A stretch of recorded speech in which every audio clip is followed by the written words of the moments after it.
अपने हाथों को उठाओ, थैंक यू जीसस। अपनी बाइबल को उठाओ और कहो, पिता आज तेरा वचन मेरी जिंदगी में 100 गुना फलों को लेके आए। अंधकार की शक्तियां पिता इन वचनों को चुरा ना सकें। तेरा आत्मा जुम्बिश करे और कार्य करे। प्रभु यीशु मसीह के पवित्र और सामर्थी नाम में हम मांगते हैं, आमीन आमीन। Thank you Lord, hallelujah. अपनी सीट को ग्रहण करो, बैठ जाओ, अपनी बाइबल को उठाओ और खुदा से कहो, पिता आज जो वचन मैं सुनूं मेरे जीवन में 100 गुना फलों को लेके आए। अंधकार की शक्तियां इन वचनों को चुरा ना सकें। प्रभु यीशु मसीह के पवित्र नाम में, आमीन आमीन। God bless you all. तारीफ करो खुदावंद की सबसे पहले ऑस्ट्रेलिया क्रूसेड्स के लिए, खुदावंद के फेवर के लिए। सिर्फ क्रूसेड्स वहाँ पर नहीं थे, परमेश्वर ने और भी बहुत काम जो थे वहाँ पर किए, जो आने वाले समय में एक गवाही के रूप में आपके सामने होंगे। तो परमेश्वर आपको जानते हैं और वो ये भी जानते हैं कि आपको क्या चाहिए, और जब आप उसकी महिमा में बने रहते हैं वो आपकी लाइफ में बड़ा काम करता है। तो ऑस्ट्रेलिया क्रूसेड्स वहाँ के नए फेवर के लिए कि परमेश्वर ने नए रास्तों को खोला, और अगर प्रभु ने चाहा तो आने वाले समय में बहुत बड़ी टेस्टिमनीज मैं आपके साथ शेयर करूंगा। समय समय के बाद परमेश्वर हमारे दर्शनों को परखता है। 2004 में जब मैं परमेश्वर में आया तो मैं जानता था मेरी हालत कैसी थी। वो चीज़ें 2024 में 20 साल बाद मैंने कुछ चीज़ें ऐसी फेस की जो बड़ी चैलेंजिंग थी, लेकिन खुदावन उनसे निकालता गया, ब्लेस करता गया। और अब मैं जानता हूं जो विजन, जो दर्शन परमेश्वर आने वाले दिनों के लिए मुझे दे चुका है, जो इतना बड़ा है कि मुझे अब बहुत ही काफ़ी काम मुझे करना पड़ेगा, और एक ऐसी स्थिति और एक ऐसी पोजीशन पे परमेश्वर इस सेवकाई को खड़ा करेगा कि एक सिंपल चर्च मिनिस्ट्री नहीं बल्कि एक मिशन होगा। बिग मेन लाइन जगहों के ऊपर परमेश्वर हमको खड़ा करेगा। उसके विषय में परमेश्वर ने मुझसे बात की, मुझे विजन दिया, दर्शन दिया, आगे किस तरह से मुझे जाना है। क्योंकि बाइबल में लिखा है जब जब परमेश्वर फिर आपको परखता है वो आपको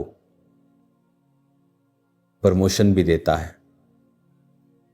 अगर आपके क्लास फर्स्ट के पेपर नहीं हुए, एग्जाम्स नहीं हुए, तो आप नेक्स्ट क्लास में नहीं जाते हैं। तो कई बार एग्जाम्स परमेश्वर आपके लेता है, वो आपको चेक करता है, क्योंकि वो चाहता है कि आप नेक्स्ट क्लास में जाएं, आपका लेवल जो है वो सेम ना हो। आपकी अपनी लाइफ में भी कई बार सडनली आपकी लाइफ में कोई परीक्षा प्रवेश कर जाती है और आप हैरान होते हैं कि ऐसा कोई पाप आपकी लाइफ में नहीं है। कुछ तो अपने पापों की वजह से फंसते हैं। अब सैमसंग की लाइफ में कोई परीक्षा नहीं थी, वो तो फंसा था व्यभिचार के कारण। तो सैमसंग यूसुफ की एग्जाम्पल नहीं दे सकता क्योंकि वो व्यभिचार में सच में फंसा था। तो कुछ तो पाप की वजह से फंसे हैं, लेकिन कुछ लोग परमेश्वर में आगे बढ़ने की वजह से परीक्षाओं में जाते हैं। कौन सी ऐसी परीक्षा है, कौन सी ऐसी घटना है जो एकदम से आपकी लाइफ में कई बार होती है? आप देखते हैं कि आपको ये क्या हो रहा है, ये मेरी लाइफ में ऐसा क्यों हो रहा है, और मेरे साथ ही ऐसा क्यों हो रहा है? क्योंकि आप एक ऐसी मूवी के हीरो हैं जिसका डायरेक्टर प्रोड्यूसर दोनों परमेश्वर हैं, और सबसे कठिन रोल सबसे लायक हीरो को दिया जाता है। कुछ लोग कंप्लेंट करते हैं कि मेरी लाइफ में ऐसी परीक्षाएं क्यों? सबके बच्चे हो रहे हैं, लेकिन मेरी लाइफ में ये ऐसा बड़ा हवा क्यों बन गया है? सबकी लाइफ में ये ब्लेसिंग, मेरी लाइफ में ऐसा क्या हो रहा है जो आराम से चीजें होनी चाहिए नहीं हो पा रही हैं? क्योंकि परमेश्वर आपको बढ़ाना चाहता है। अगर कुछ ऐसा हो रहा है जो ऑर्डिनरी नहीं है, तो कुछ ऐसा पॉजिटिव भी आपकी लाइफ में होगा जो ऑर्डिनरी नहीं, सुपर नेचुरल होगा आपकी लाइफ में। आप अपने परिवार को, अपनी वाइफ, अपने बच्चों को, अपने हस्बैंड को मसे में बढ़ता हुआ देखेंगे। आप नए रास्तों को आप खुलता हुआ देखेंगे। आप एक जिम में जा रहे हैं, आप 50 केजी वेट उठाते हैं, आप रोज 50 केजी उठाएं, आपको कोई प्रॉब्लम नहीं। लेकिन जिस दिन आपने डिसाइड कर लिया कि I am going to the next level, 75 KG, आपकी बाजुएं कहेंगी बस, मसल्स टूटेंगे, खल्लियां पड़ेंगी, शरीर दुखी होगा। कुछ देर दुखी रहेगा, लेकिन बाद में वो काबिल होगा कि वो 75 केजी आराम से उठा पाएगा। सो नेक्स्ट लेवल पे जाने से पहले परमेश्वर आपके वेट को, आपके ऊपर बोझ को बढ़ा देता है। जो व्यक्ति तो समझ जाते हैं कि ये चीज स्पिरिचुअल है और परमेश्वर की ओर से है, वो प्रॉब्लम नहीं। लेकिन जिस दिन आपने डिसाइड कर लिया कि I am going to the next level, 75 KG, आपकी बाजुएं कहेंगी बस, मसल्स टूटेंगे, खल्लियां पड़ेंगी, शरीर दुखी होगा। कुछ देर दुखी रहेगा, लेकिन बाद में वो काबिल होगा कि वो 75 केजी आराम से उठा पाएगा। सो नेक्स्ट लेवल पे जाने से पहले परमेश्वर आपके वेट को, आपके ऊपर बोझ को बढ़ा देता है।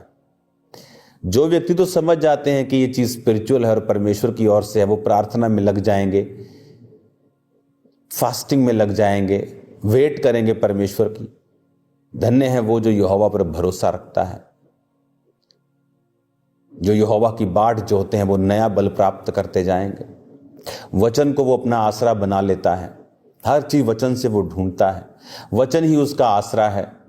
संसार में उसको कोई भी होप नजर नहीं आती। Some things are like hopeless, कि होपलेस हो गई हैं कुछ चीजें। बट आपको तब परमेश्वर के साथ जुड़े रहना होता है। जब तूफान आता है तो जस्ट आपको फिर जुड़े रहना होता है, लगे रहना होता है प्रेशर के बावजूद भी, और फिर वही टहनी को फल लगते हैं। आपको फल लगने वाले हैं यीशु मसीह के नाम में। परमेश्वर में बने रहें, परीक्षाओं में दुखी ना हो। एक वचन मैं आपके लिए पढ़ूंगा, नीति वचन 3 उसकी 17 आयत में लिखा, उसके मार्ग आनंददायक हैं, उसके सब मार्ग कुशल के हैं। जो बुद्धि को ग्रहण कर लेते हैं उनके लिए वो जीवन का वृक्ष बनती है। जो उसको पकड़े रहते हैं वह धन्य हैं। परमेश्वर ने कहा उसके मार्ग आनंददायक हैं। कुछ देर की परीक्षा के बाद सदा का आनंद है। कुशल वाले मार्ग हैं। लिखा जो बुद्धि ग्रहण करते हैं उनके लिए वो जीवन का वृक्ष बनती है। विजडम, बहुत से लोगों के पास आज विजडम से काम नहीं करते। वो इधर उधर की फालतू टीचिंग सुन के कुछ भी करने लगते हैं। कोई टाइट देना बंद कर देता है, कोई प्रेयर करना बंद। परमेश्वर तो मेरे दिल में है। आपका बेटा अगर आपके घर में रहता है, आपका बच्चा, आप बोले बेटा बैठ जा, बोले पापा आप तो मेरे दिल में हो, और कभी आपके साथ ना बैठे, वो आपके साथ खाना ना खाए, आपके साथ बात ना करे, आपका रिलेशन कभी उसके साथ स्ट्रांग नहीं हो सकता। आप जितने मर्जी अच्छे हों, अगर आप अपने बच्चों के साथ समय नहीं बिताते, उनके साथ जुड़ते नहीं हैं, आप कभी उनके साथ क्लोज नहीं हो सकते। चाहे आप जीसस के नाम में बहुत ही ब्लेस्ड हों, बड़े अच्छे हों, तब भी नहीं। आपको वो पर्टिकुलरली वो काम करना पड़ता है। हालेलुया। बुद्धि से लिखा, जो बुद्धि को ग्रहण करते वो जीवन का वृक्ष बनती है। जो परमेश्वर की बुद्धि चलते वो जीवन का वृक्ष बन जाता, उसमें सब कुछ आ जाता है। आप प्रभु के साथ समय नहीं बिताते, दूर से उसको हेलो हाय कर लेते हो कि आपने सुन लिया था, जीसस तो दिल में होना चाहिए, आप सफर करते हैं।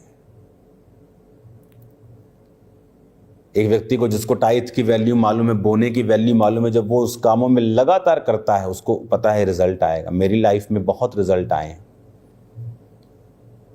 आप